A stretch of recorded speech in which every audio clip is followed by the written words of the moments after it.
After 6 months, we have finally finished our lap of Tasmania. I think it's obvious how much we love Tasmania. The scenery, people, and wildlife have been next level. Even before visiting Tasmania, we knew it had crazy landscapes and was a wildlife hotspot.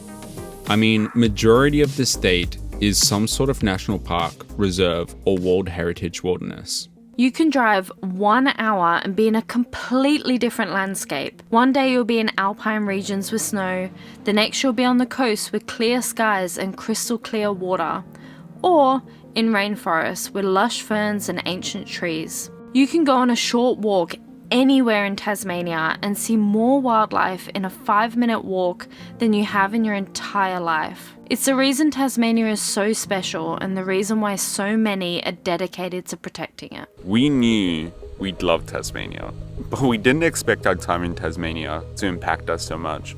And while we've shown you majority of it, the most meaningful aspect of it, we didn't really film or talk about much.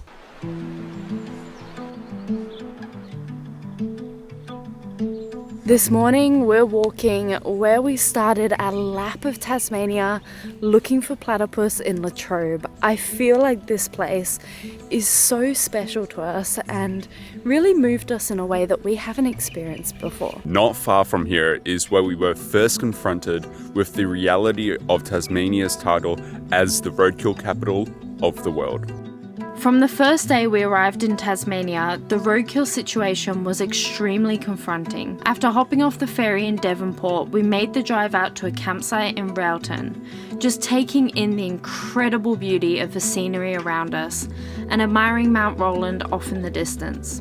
We noticed our first animal within the first few minutes, only for there to be way more within the 20-minute drive.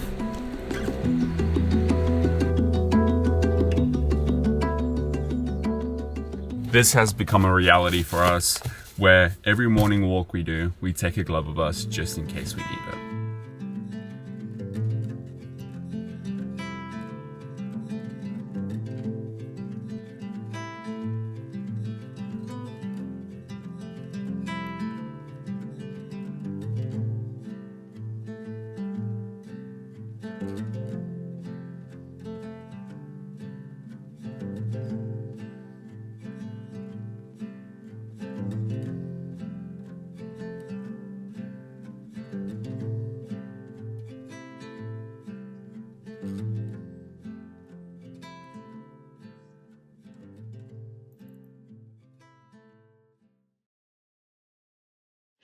Now, we're the type of people who dig deeper into a lot of things we come across. The roadkill situation was not something we could ignore, so we began looking into what we could do.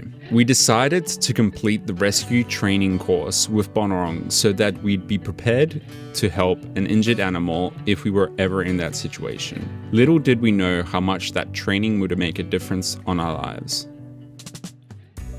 So we've just picked up this lovely little Patamelon lady. So a member of the public actually found her mom in the road this morning and wasn't comfortable getting this one from the pouch, so picked up the mom and took her to work with her.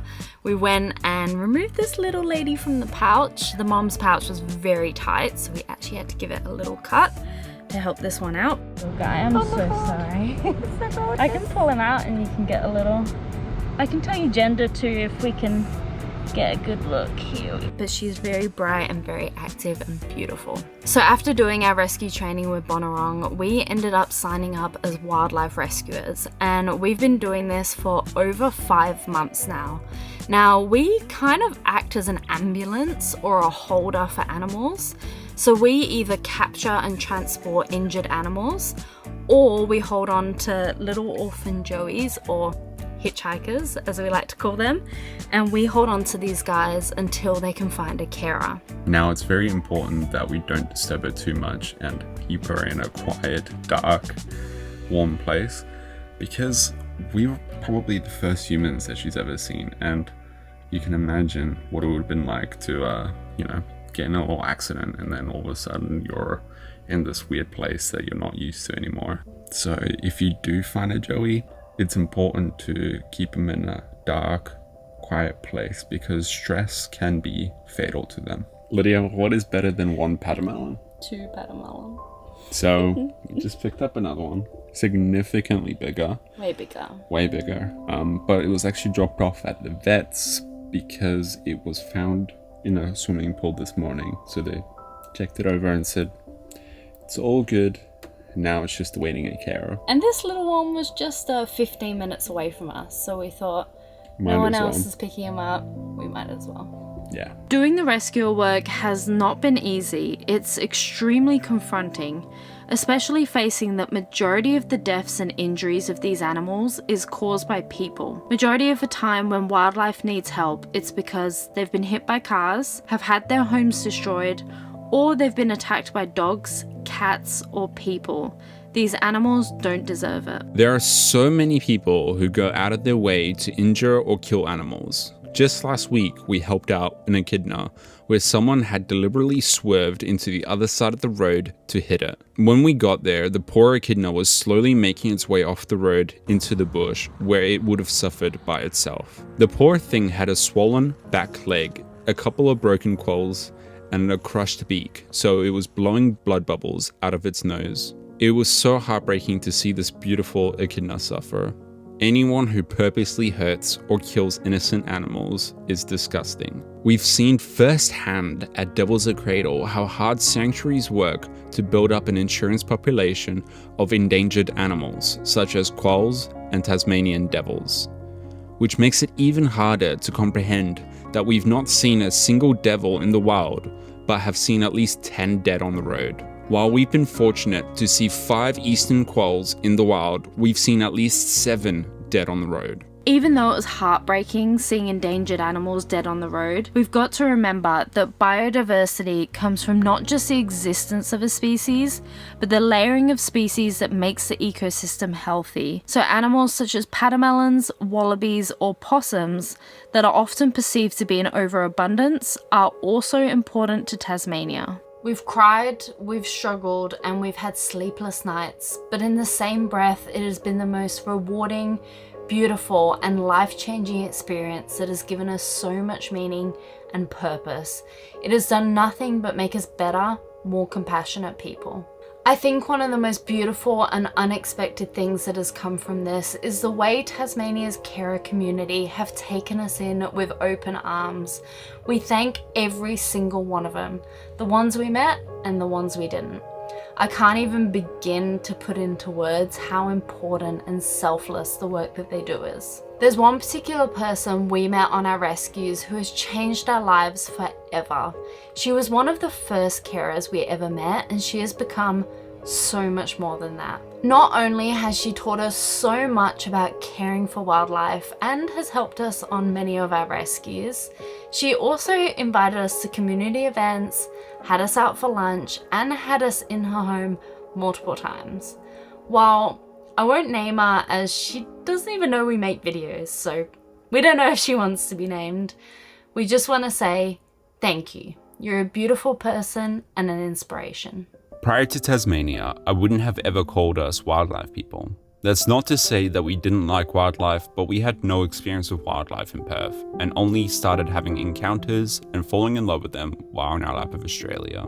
Being a part of the wildlife community opened our eyes and made us realize that enjoying wildlife is very different to caring for wildlife. As much as the rescue work has challenged us, caring for the wildlife here has been so incredibly rewarding and meaningful. While we've had a lot of emotional experiences, we've also had a lot of rewarding ones. Knowing that we were able to help out an animal during its time of need, or having carers reach out months later letting us know that the joey we took to them has been released back into the wild has made it all worth it. Back in 2021, we changed our lives to search for meaning and purpose.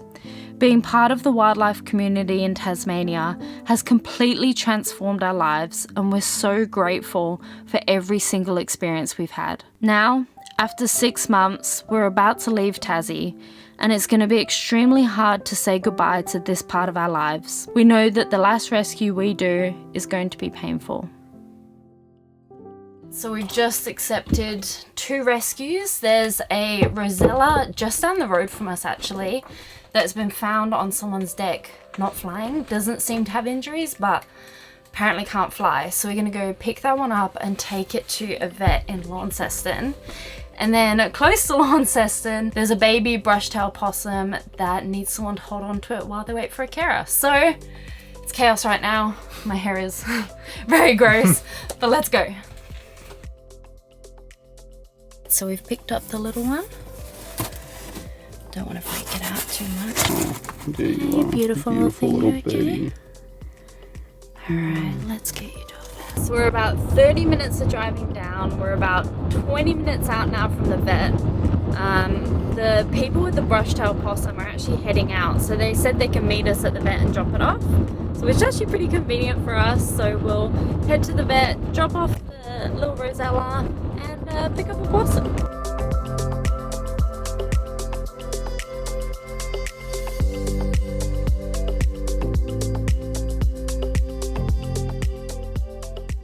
Well, Vian's on possum cuddle duty, and we've been driving for An hour and a bit, probably. on top of what we've already done.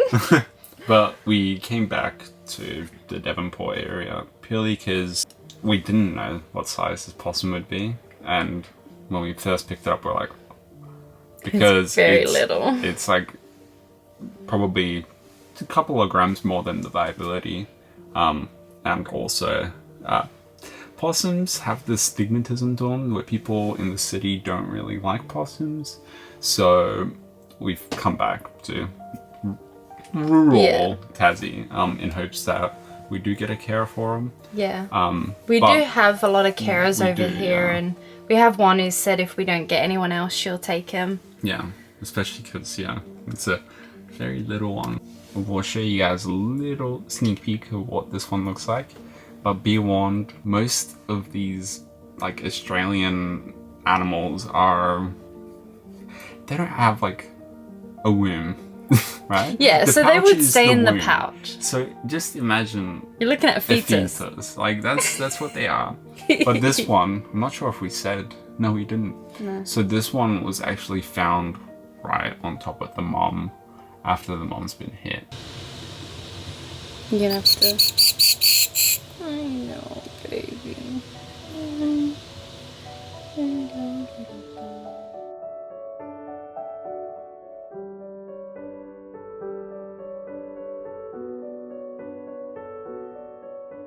With this little one being our last rescue, we've started to reminisce on all the different types of animals that we've managed to help out. And I can't emphasize enough how priceless it's been having all these special moments with all these animals. And to think of it, we've had such moving moments in the wild with every single type of animal that we've managed to help out. And it's pretty cool to think that the ones that we've rescued or their babies might have the same impression on someone in the future when they're released back into the wild. So we're gonna drop this little guy off to a temporary carer. As soon as we pick up a very little one, we call every single carer we know or text them and say, hey, we've got a little one, are you able to take it on? Because the little ones are really hard to find carers for, especially because you have to be a high level carer to take on the really little ones. So we always reach out so that we're not leaving it to chance and then these guys get a home. So we're gonna take him to a temporary carer, and she's gonna hydrate him, give him fluids, get him nice and cozy and look after him while they hopefully find a longer term carer. But if they don't, she said she will keep him until he's bigger. And it feels really full circle because the carer he's going to is the one we mentioned earlier, who is very special to us. So yeah.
Like, when do you ever get to have like such a close-up experience with like wild animals? Like, you don't. It's so special.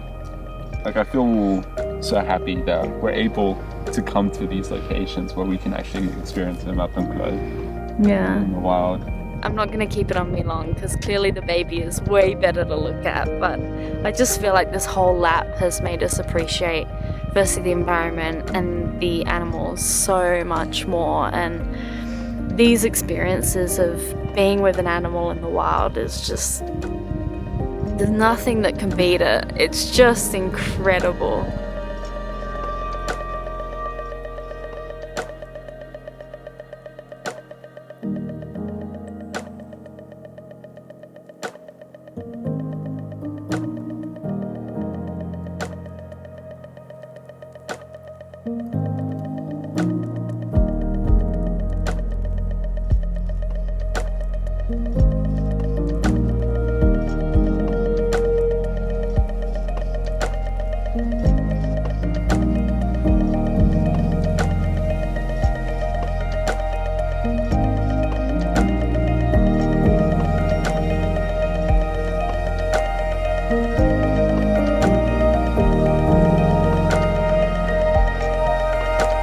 Thank you.